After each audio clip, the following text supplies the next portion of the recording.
Monsieur Louali et son staff de l'exécutif, messieurs les membres de cette assemblée, mesdames et messieurs les journalistes, honorable assistance, bonjour. Concernant le premier point, mes camarades ont bien exposé tous les problèmes concernant l'éducation, en espérant qu'il y aura une attention particulière à ce sujet, mais néanmoins j'aimerais bien ajouter un petit point concernant le plan de la logistique. Il a déploré des défaillances notamment en ce qui concerne la cantine scolaire.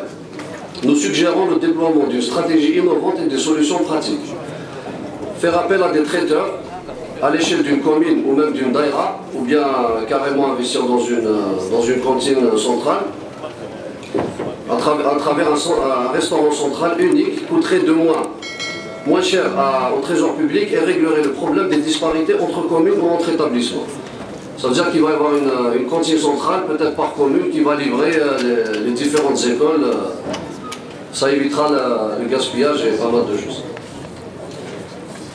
Au deuxième point de l'ordre du jour, je voudrais apporter notre regard sur la situation du secteur des transports au niveau de notre wilaya. Avant tout, il est important de rappeler que la gare multimodale n'a de cela que le nom. Elle est mal aménagée, difficilement accessible, aux capacités réduites. L'interconnexion des modes de transport pour lequel elle est conçue n'est qu'un mirage.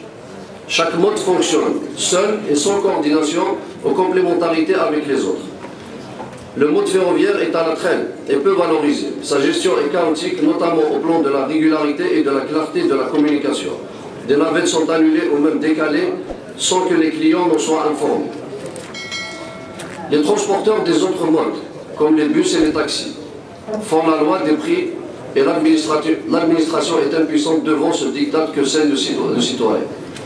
Pour un meilleur usage de cette gare, nous proposons l'ouverture d'un accès souterrain Trémy qui relie directement la gare à la nouvelle ville à partir de la cité d'en face. Des possibilités techniques existent et doivent être étudiées pour ce faire.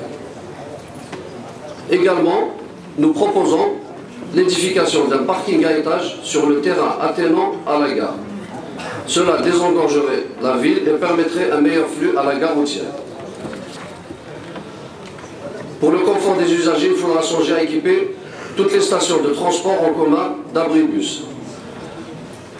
J'aimerais revenir sur la situation de la RN12, qui nous interpelle également, le tronçon Telmet-Tizi Ouzou.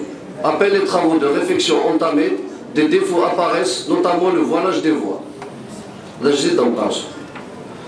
Nous appelons les services concernés, le maître d'ouvrage notamment, à veiller à la qualité de l'exécution des termes du cahier des charges, faute de quoi nous en aurons gaspillé de l'argent public et mis en danger la vie des usagers et on sera complice de malfaçon.